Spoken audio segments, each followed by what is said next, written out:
U.S. Army colonel and author of the book Margin of Victory. He joins us tonight to assess. Colonel, thanks very much for coming on. Sure. So it appears as of Friday night, when the president announced a deal between the Mexican government and our government, that the gambit worked. How significant is this?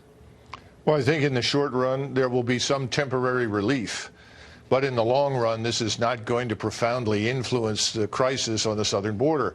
And for two very good reasons. First of all, Mexico has no interest in halting the flow of either illegal immigrants from its country or any other in Latin America into the United States. That's how they offload excess population, discontented citizens and criminals onto the United States. They've been doing it for decades.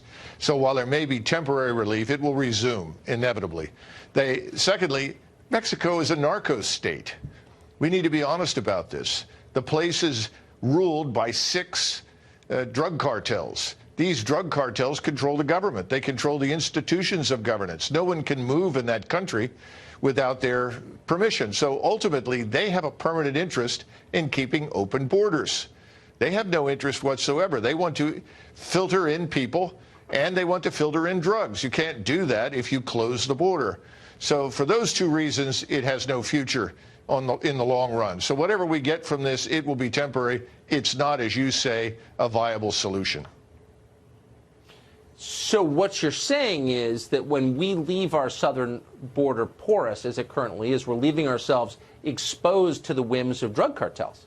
Oh, absolutely. I mean, that's the great draw. People all over South America that are involved with organized crime are shipping drugs up through Mexico into the United States. Why would they want that to stop, along with millions of people? Now, of course, we're talking about the interests of Central America and Latin America, why they want that open border and why they want to ship people north. We haven't talked about the left in the United States, the Democratic Party, and why it wants these open borders. What do you make of elected officials, politicians who instinctively side with the government of Mexico over our own government on this question?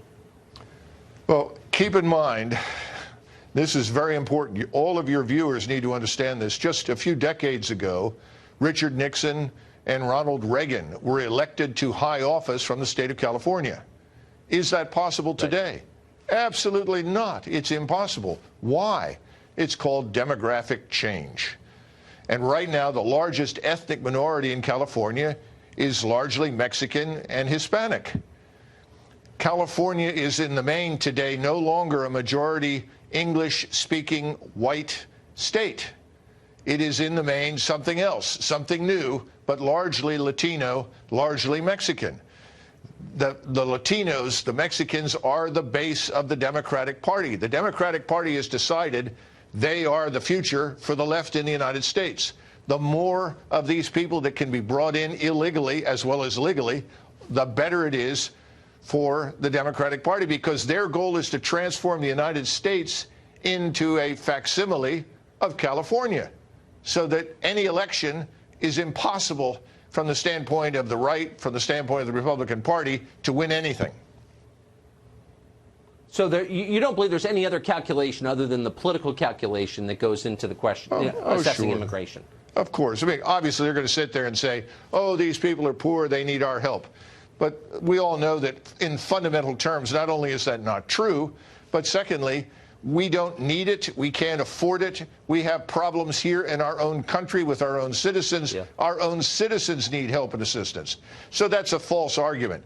The real interest is to create demographic change that will make them the permanent power inside the borders of the United States. Douglas Macgregor. Thank you, Colonel. Good to see you. Sure.